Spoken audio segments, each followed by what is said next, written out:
Mind set ہے وہ ایک بڑا مختلف اور ایک ریفریشنگ مائنڈ سیٹ ہے کہ آپ نے فیصلہ کیا جب آپ کو منسٹری ملی کہ یہ جو ایک ڈورمنٹ منسٹری پڑی ہے اس میں کتنا پوٹینشیل ہے اور پاکستان سب کچھ بنا سکتا ہے.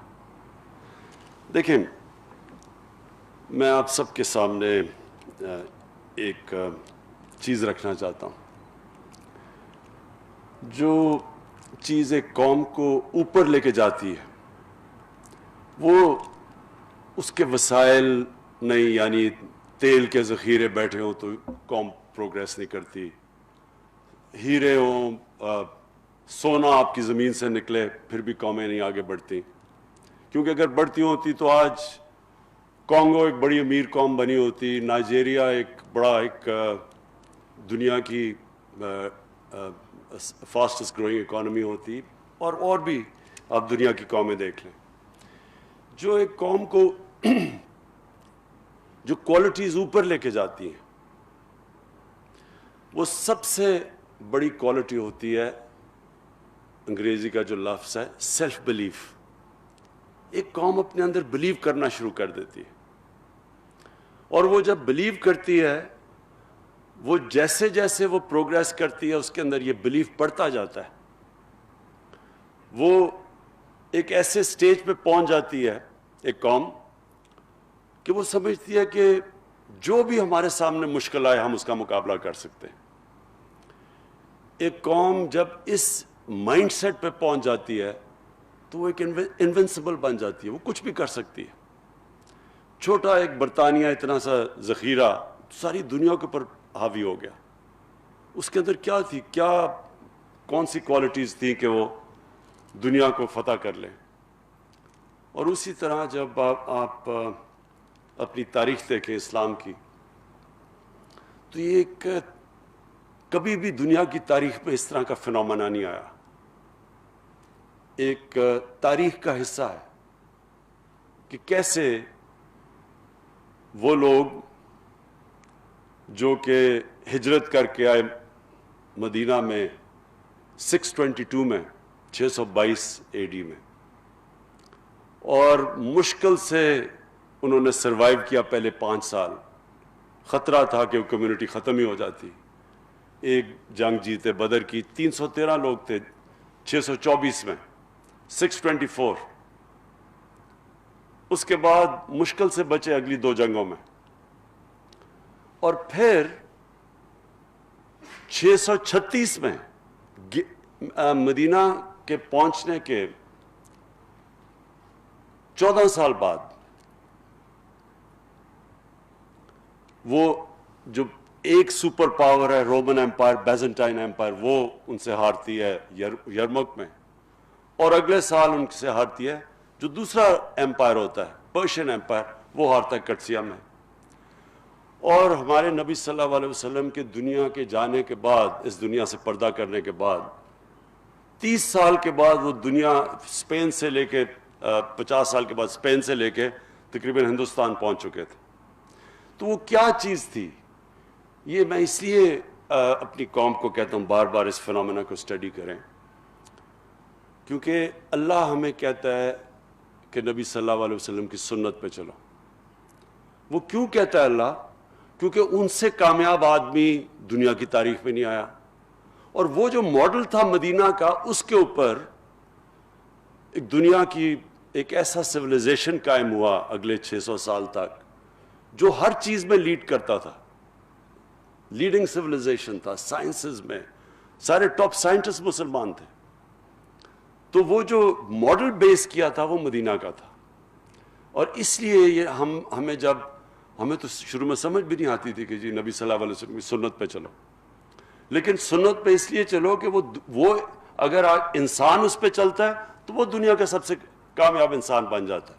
اور وہ جو سٹیٹ تھی مدینہ کی، جو پرنسپلز انہوں نے بنائے تھے اس سٹیٹ کے، اگر آپ ان پہ چلو تو آپ کی قوم اوپر آ جاتی ہے.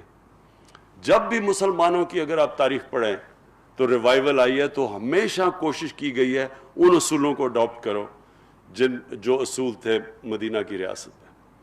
تو جو سب سے بڑا اصول تھا وہاں ایک سیلف بلیف آ گیا تھا.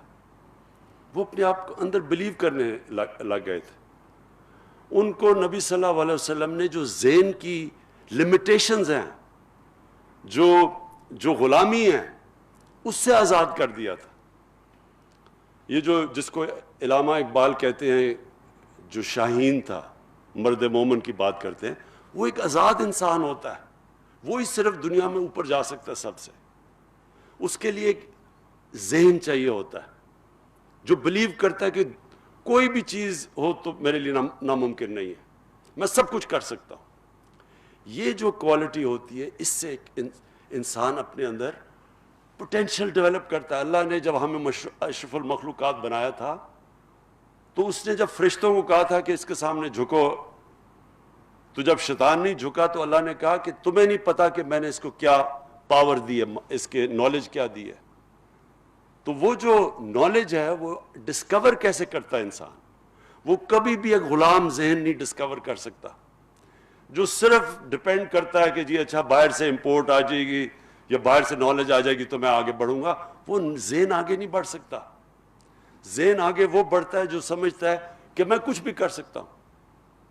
اور ہماری جو ملک کی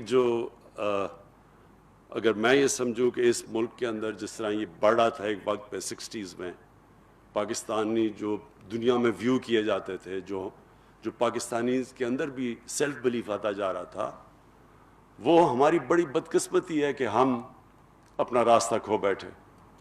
وہ جو سیلف بلیف تھا وہ پروپیل کر رہا تھا اس ملک کو، جس کے اوپر پریڈکشنز کرتے تھے کہ پاکستان کیلیفورنیا بنے گا ایشیا کا، سب سے تیزی سے ترقی کر رہا تھا. انفارچونیٹلی ہماری بدقسمتی کہ ہمارے اندر یہ جو سیلف بلیف آنا تھا وہ نہیں آیا. جو سب سے ایک چیز پلیز یاد رکھنا کہ جو ہم آرگیومنٹ سنتے ہیں جی کلونیلزم آئی اور انہوں نے لوگوں کو ایجوکیٹ کر دیا، ہندوستان میں اگر نہ آتی تو ہم پتہ نہیں پیچھے چلے جاتے یا انگریز کی غلامی نہ ہوتی. کلونیلزم کا جو سب سے بڑا ایک قوم کے اوپر نقصان کرتی ہے وہ غلامی، وہ انسان کو جو جب آپ آزاد بھی ہو جاتے ہیں لیکن ذہنی غلامی رہ جاتی ہے. میں جب پہلی دفعہ پاکستان ٹیم کے ساتھ انگلینڈ میں ٹیسٹ کھیلنے گیا، میں 18 سال کا تھا، تو مجھے یاد ہے ہمارے سینئر پلیئر ہمیں کہتے کہ دیکھیں انگریز سے جیتنا تو سوال ہی نہیں پیدا ہوتا، اگر ہم عزت سے ہار گئے تو ہماری یہی جیت ہوگی. ہمارے اپنے سینئر پلیئر ہی کہہ رہے تھے. اس کا نتیجہ کیا ہوا؟ ہم جو میچ جیتنے لگتے تھے ہم وہ کہتے تھے، وہ ایکسپریشن آتا تھا کہ وی snatched defeat from the jaws of victory، کیونکہ ہم اپنے اندر ہی نہیں مانتے تھے کہ ہم جیت سکتے ہیں. جب آپ شروع میں کہیں کہ جی ان سے آپ جیت ہی نہیں سکتے تو آپ جیتیں گے کیسے؟ وہ یہ جو ابھی بھی کمپلیکس ہمیں پڑا ہوا تھا کہ وہ ہمارے سے وہ بڑے سپیریئر ہیں اور ان کی ٹیکنیک ایسی ہے، اور وہ جب تک وہ کمپلیکس رہا ہم نہیں جیت سکے تھے. جب ایونچولی جیتنا شروع کیا تو اپنے ذہن کو آزاد کیا. تو یہی جب میں نے شوکت خانم کا فیصلہ کیا بنانے کے لیے، تو میں جس سے کہوں کہ جی پاکستان میں شوکت خانم کینسر ہاسپٹل بن ہی نہیں سکتا. کیوں نہیں بن سکتا؟ کیونکہ اس کے لیے مختلف چیزیں تھیں، ڈاکٹرز چاہیے، اس کی اکوپمنٹ ہے، بڑی کیپٹل انٹینسو ہے، اس کے لیے انجینئر ڈپارٹمنٹ چاہیے ہوگی، کیونکہ ڈائگنوسٹک اور پھر جو ٹریٹمنٹ کی اکوپمنٹ ہے وہ بڑی مہنگی ہے، ان کی مشینیں بڑی سینسٹیو ہیں، اور پھر ہمارے پاس آنکولوجسٹ نہیں ہیں، اور ساری چیزیں میں سنتا تھا. کیونکہ جی پنجاب گورنمنٹ نے پوری کوشش کی، وہ نہیں بنا سکی تو آپ کیسے بنائیں گے؟ اور جب یہ شوکت خانم کینسر ہاسپٹل بن گیا، پھر ہم نے فیصلہ کیا ہم ریسرچ کریں گے. کینسر سمپوزیم کیا ہم نے، انٹرنیشنل کینسر سمپوزیم. شروع میں ہمارے بڑے تھوڑے سے لوگ آئے، جو اب ہمارے کینسر سمپوزیم ہوتا ہے انٹرنیشنل کینسر سمپوزیم. کتنے ہیں فیصل؟ ہزاروں میں دنیا سے لوگ آتے ہیں، اور ہم پیپرز پبلش کرتے ہیں ہر سال جو کہ انٹرنیشنلی دنیا میں جاتے ہیں. کہنے کا میرا مقصد یہ ہے کہ یہ جو کرونا وائرس ہے، اس نے 2-3 چیزیں ہمارے ملک میں سامنے لے کے آئی. ایک کہ اگر دنیا میں ڈیمانڈ ہو وینٹیلیٹرز کی تو ہر چیز آپ ضروری نہیں امپورٹ کر سکتے. اور اب سوچنا شروع کیا جس طرح فواد چودھری نے کہا کہ کتنا مشکل تھا وینٹیلیٹر بنانا. ملک جو نیوکلیر ویپنز بنا سکتا ہے, جس کے لیے وہ ٹیکنالوجی چاہیے, تو اس کے لیے کتنا مشکل ہے. اور پھر باقی جتنے بھی سینیٹائزرز, یہ ساری ڈس انفیکٹنٹس, یہ یعنی ایک 22 کروڑ کے لوگ عوام کیسے ہو سکتا ہے کہ ہم ہر چیز امپورٹ کرتے ہیں. بیکاز ہمارا جو مائنڈ سیٹ تھا اب تک, وہ مائنڈ سیٹ سے ہم نہیں نکل پا رہے. ایک ڈپینڈنسی سنڈرم ہے کہ جو ہوگا جی وہ ہمارے سے آگے ہیں تو ان سے ہم وہ جو ہمیں نالج دیتے رہیں گے وہ ہم لیں گے. ہمارے اندر وہ سیلف بلیف نہیں آیا. اور ہم جو دوسری سیکنڈ نالج اکانومی کی طرف ہم نے کوئی پروگریس نہیں کیا, کیونکہ تعلیم پہ نہیں پیسہ خرچ کیا, ریسرچ کے اوپر پیسہ نہیں خرچ کیا, کیونکہ ہم یہ سوچا ہی نہیں کہ ہمارے اندر بھی کیپیسٹی ہے, ہم بھی انوینٹ کر سکتے ہیں, انوویٹ کر سکتے ہیں. ہمارے وہی پاکستانی یہاں سے باہر جاتے ہیں اور وہ ہر چیز میں ایکسل کرنا شروع کر دیتے ہیں. تو کیا وجہ ہے؟ اگر وہ سسٹم ملتا ہے جس سسٹم کے اندر ہمارے لوگ جا کے ایکسل کر سکتے ہیں, تو وہ یہاں سسٹم ہم کیوں نہیں بنا سکتے؟ اور وہ اس لیے نہیں. اور مجھے افسوس سے یہ کہنا پڑتا ہے کہ ایک ہماری رولنگ ایلیٹ کے اندر یہ ایک کمپلیکس ڈپینڈنسی سنڈرم. ایک کرونا میں یہ ہمیں پتہ چلا کہ جناب اگر ساری دنیا میں ڈیمانڈ ہو ان چیزوں کی, وینٹیلیٹرز وغیرہ کی, تو ہم کچھ نہیں کر سکتے. تو ہمیں تب وہ کہتے ہیں نا necessity is the mother of invention. جب ہمیں مجبوری ہوئی تو ہم نے فیصلے کیے نا کہ ہم یہاں بنائیں گے. دوسری چیز کیا چیز سامنے آئی کہ آج ہماری رولنگ ایلیٹ, ہمارے جو صاحب اقتدار ہیں, اگر ہم چاہیں بھی تو ہم باہر علاج نہیں کروانے جا سکتے. نہیں تو چیک اپ بھی باہر کرواتے تھے جا کے. کھانسی ہوتی تھی تو سارے گورنمنٹ پبلک کے ایکسپینس کے اوپر, اس ٹیکس پیئر کے پیسے کے اوپر باہر علاج ہوتا تھا سب کا. اسمبلی ممبرز بھاگے جا رہے ہیں علاج, منسٹرز جا رہے ہیں, پرائم منسٹرز, ان کی ساری فیملی, سب باہر علاج ہوتا تھا. آج وہ جا نہیں سکتے, وہاں زیادہ خطرہ ہے. تو اس سے دوسری چیز ہوئی کہ ہمیں اپنے ہسپتال ٹھیک کرنے ہیں, ہم نے اپنے ہسپتالوں کے اوپر انویسٹ کرنا ہے, ہم نے اپنی جو یہاں انفراسٹرکچر ہے میڈیکل انفراسٹرکچر, ہمیں اس کے اوپر زور لگانا ہے کہ آگے کوئی اس طرح کی چیز آ جائے تو پھر کیا کریں گے.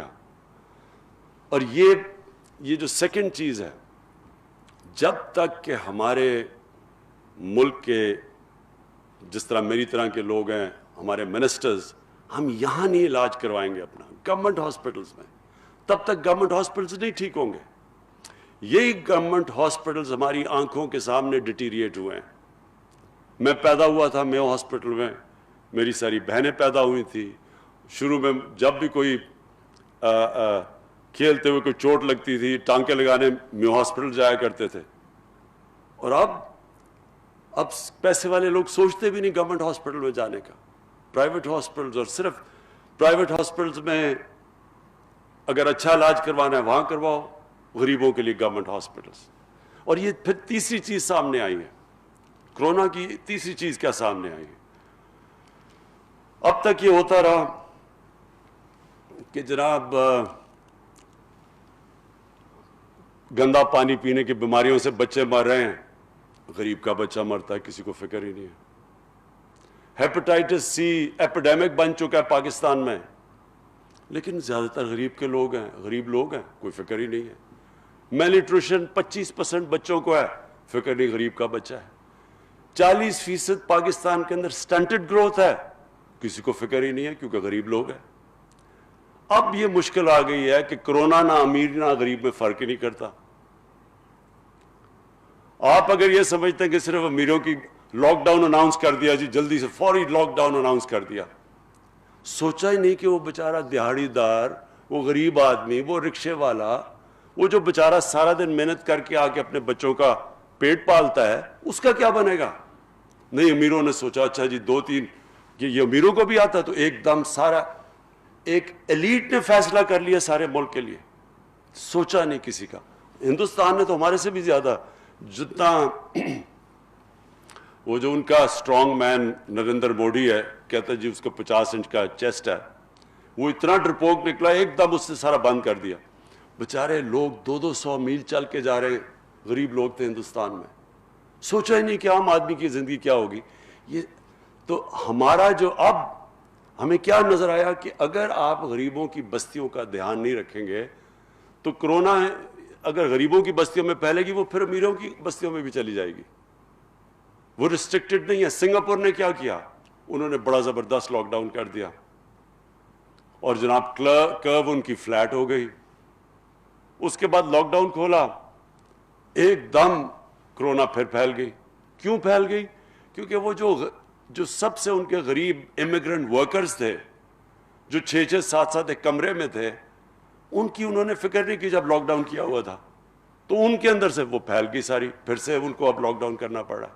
تو اس لیے ہمیں بھی جب فیصلے کریں گے پاکستان کے اب سے, تو ہمیں یہ بھی سوچنا پڑے گا کہ اس ملک کا وہ طبقہ جو کمزور طبقہ ہے, جو کچی بستیوں میں ہے, جو ہر روز فیس کرتا ہے, ہر دوسرے دن موت دیکھتا ہے, اس کے بچوں کا دیکھتا ہے کہ حال کے گندے پانی کی بیماریوں سے بچے مر رہے ہیں, یا وہ دیکھتا ہے کہ یہ ہیپاٹائٹس سی ہر جگہ پھیلی ہوئی ہے, لیور خراب ہو رہے ہیں, جلدی مر رہے ہیں.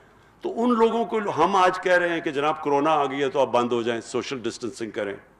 پہلے وہ ڈسٹنسنگ کیسے کریں, 6-6 7-7 ایک کمرے میں, کہ جی ہاتھ دھویں صاف, پھر وہاں پانی نہیں ہے, پانی کی بڑی قلت. سو اس لیے ملک آگے جب بڑھتا ہے, سو میں وائنڈ اپ کر رہا ہوں کہ جب ملک بڑھتا ہے تو ایک ملک ایز اے ہول بڑھتا ہے, ایک ایلیٹ اوپر نہیں جاتی. یہ جو ہمارا ایلیٹس کلچر بنا ہوا تھا, جس کی وجہ سے سارا ڈپینڈنسی سینٹر بھی ہے, بیکاز جو ہماری ایلیٹ تھی وہ اتنی متاثر تھی مغرب سے کہ وہ سوچتے نہیں تھے کہ ہم کبھی ان سے مقابلہ کریں گے, تو ہر چیز امپورٹ کرتے رہو. یہ سوچا ہی نہیں کہ ہم اپنی ملک کو کھڑا کریں گے. یہ سوچا ہی نہیں کہ اگر ایلیٹ کے حالات اچھے ہیں تو وہ سوچا ہی نہیں کہ عام آدمی کے حالات کیسے ہیں. اور کبھی بھی ایک امیروں کا جزیرہ جس میں غریبوں کا سمندر ہو, وہ کبھی بھی ملک آگے نہیں بڑھ سکتا. چائنا نے ثابت کیا. 30 سال پہلے چائنا کیا تھا, آپ 30 سال پہلے چائنا جاتے آپ بلیو نہیں کریں گے کہ وہ آج جدھر وہ پہنچ گیا. لیکن انہوں نے کیا کہ انہوں نے 70 کروڑ لوگوں کو غربت سے نکال کے اوپر لے کے آئے. جب نیچے سے لوگوں کو اوپر لے کے آئے, ملک بھی اوپر چلا گیا. ہمارا یہ ہے جو آگے ہم نے جانا ہے. جو کرونا نے ہمیں چیز کیا سامنے لے کے آئی کہ سب سے پہلے اپنے پاؤں پہ کھڑا ہونا ہے, اپنے ملک میں یہ چیزیں پروڈیوس کرنی ہے, نالج اکانومی کی طرف جانا ہے, اپنے ہمیں سائنس اور ٹیکنالوجی کو آگے لے کے جانا ہے. یہ بڑی اچھی بات ہے کہ ساری جو امریکہ کے اندر جتنی بھی وہاں جو بھی چیزیں وہ انوویٹ ہوتی ہیں, چیزیں جو نئی لیٹسٹ ٹیکنالوجیز آتی ہیں, ساری آتی ہیں ان کی جو ڈیفنس ہے اس کی کنیکشن ہے پرائیویٹ سیکٹر کے ساتھ, وہ فیڈ کرتے ہیں پرائیویٹ سیکٹر میں. ساری انوویشنز اور نئی چیزیں اور انوینشنز اس طرح آگے آتی ہیں, اس طرح ان کا ملک اوپر جاتا ہے. ہمارا کوئی کنیکشن ہی نہیں تھا ڈیفنس پروڈکشن اور پرائیویٹ سیکٹر کے اندر. تو انشاءاللہ یہ جو آگے کا کورس ہم جس طرف جا رہے ہیں وہ انشاءاللہ ہم اب انشور کریں گے جتنی بھی ہماری ریسورسز ہیں. پہلے تو 1-1.5 سال تو سروائیول میں ہی گزر گیا, اپنی اکانومی اسٹیبلائز کرنے میں لگ گیا, ڈیفالٹ سے بچانے میں لگ گیا. لیکن اب ہماری پوری کوشش ہوگی کہ ایک ویژن چارٹ آؤٹ کریں اپنے ملک کی, کہ ہم نے آگے جو جانا ہے ایک لانگ ٹرم پلاننگ ہو ملک کی, short term, medium term, long term, ایک پوری ویژن بنے ہماری, جو ہم اس کے اوپر پورے لگے ہوئے ہیں. اور انشاءاللہ قوم کو ایک پوری ویژن دیں گے. اور وہ جو ویژن ہوگی وہ ایک چھوٹے سے طبقے کے لیے نہیں ہوگی, وہ سارے ملک کے لیے ہوگی. اور وہ سینٹرک اس طرح ہوگی کہ یہ جو ہم کچی بستیاں ہیں, ہماری غریبوں کی بستیاں, ان کو سب سے زیادہ اب ہم نے زور لگانا ہے کہ ان کو ہم نے کیسے اٹھانا ہے. وہ کون سی چیزیں ہیں جو کہ عام آدمی کو اوپر اٹھائیں گی, ہم کون سی وہ سٹیپس لے سکتے ہیں, کس طرح ہم لوگوں کو غربت سے نکالیں گے. اور ہم نے چائنا سے چائنا جب ہم گئے تھے تو ان سے ہم نے بڑی ڈیٹیلز پریزنٹیشنز لی کہ کیا کیا انہوں نے سٹیپس اٹھائے تھے کہ اپنے لوگوں کو غربت سے نکالنے کے لیے. اور اس کے اندر کی یہ ہے لانگ ٹرم پلاننگ. یہ جو ایک ملک چلتا ہے شارٹ ٹرمزم کے اوپر, وہ کبھی بھی یہ نہیں کر سکتا. ہمیشہ ایک لانگ ٹرم پلاننگ, ایک ویژن, اور اس کے بعد پھر ایک سیلف بلیف. جب ایک قوم بلیو کرنے شروع ہو جاتی ہے کہ ہم کچھ بھی کر سکتے ہیں, اور ہمیں ایک بہت بڑا جو ہمارے پاس مدد کرے گا, یہ جو ہمارا پروگریس ہے, اور جو یہ انشاءاللہ قوم اپنے پوٹینشیل پہ جب پہنچے گی, تو ہمارے پاس ایک ماڈل ہے. ہمیں پتہ ہے کہ ایک ہمارے نبی صلی اللہ علیہ وسلم نے ایک ماڈل بنایا تھا, ایک انسان کیسے اوپر جاتا ہے, اپنا پوٹینشیل اچیو کرتا ہے, ایک قوم کیسے جاتی ہے. اور ہمارا جو اثاثہ اس وقت ہے وہ پلیز یاد رکھیں اوورسیز پاکستانی ہے. ہمارے 90 لاکھ پاکستانی باہر ہیں, وہ ان میں سے ایک تو روزی کمانے کے لیے کافی گئے ہیں, لیکن کئی ایسے لوگ ہیں ہمارا جو بیسٹ ٹیلنٹ تھا, کیونکہ ہم نے ایک سسٹم میں میرٹ نہیں رکھی, ایک سسٹم جو میرٹ کو ڈسکریج کرتا تھا, ہمارا جو بیسٹ ٹیلنٹ ہے وہ آخر میں ملک سے باہر گیا, اور وہ ہر فیلڈ میں ایکسیل کرتے ہیں. سو ہم جیسے جیسے اپنے سسٹمز ٹھیک کرتے رہیں گے, ہمارے پاس یہ ٹیلنٹ واپس آنا چاہتا ہے, وہ واپس آئے گا. جیسے ہم اپنے ادارے ٹھیک کرتے رہیں گے, جس طرح شوکت خانم تھا, شروع میں تو یہاں ڈاکٹرز ہی نہیں تھے ہمارے پاس جو اسپیشلسٹ تھے جو کینسر ہاسپٹل چلا سکتے ہیں. لیکن جیسے ہی انہوں نے دیکھا کہ انسٹیٹیوشن بن گئی ہے جو میرٹ میں چلتی ہے, جس کے اندر ایک قانون ہے, رول آف لاء ہے اپنے انسٹیٹیوشن کا, اور آہستہ آہستہ سارے ہمارے جو تقریباً ڈاکٹرز ہیں جو ٹاپ کوالٹی پروفیشنل ہیں, سب باہر سے آئے ہیں, باہر پاکستانی جو باہر سے آئے ہیں. آپ اگر مڈل ایسٹ میں چلے جائیں اور ان کا کوئی بھی اسپیشلسٹ کینسر ہاسپٹل میں جائیں, وہاں مشکل سے ان کے جو لوکلز ہیں وہ 4 یا 5% ہیں. یہاں ہم ایک کوالٹی کینسر ہاسپٹل بنا سکتے ہیں, ساری پاکستانی کو ہم امپلوائے کر کے اس کو چلا سکتے ہیں, جو ہم ہر ادارے کو اس طرح چلا سکتے ہیں اس ملک میں, کیونکہ ہمارے پاس پول بیٹھا ہوا ہے باہر کوالٹی لوگوں کا, پروفیشنلز کا. اور جب بھی جیسے جیسے سسٹمز ٹھیک ہوتے جائیں گے انشاءاللہ وہ واپس آتے آئیں گے. میں آخر میں فواد چودھری آپ کو پھر سے, زبیدہ آپ کو میں یہ خراج تحسین پیش کرتا ہوں کہ آپ نے ایک بڑا بولڈ سٹیپس لیے ہیں, اور یہ جو آپ نے چیزیں یہاں لوکلی پروڈیوس کرنا شروع کیا ہے اور ایکسپورٹس کا سوچا, یہ بڑا زبردست ایک یہ وے فارورڈ ہے. یہ ہے جو میری نظر میں نیا پاکستان ہے. Thank you.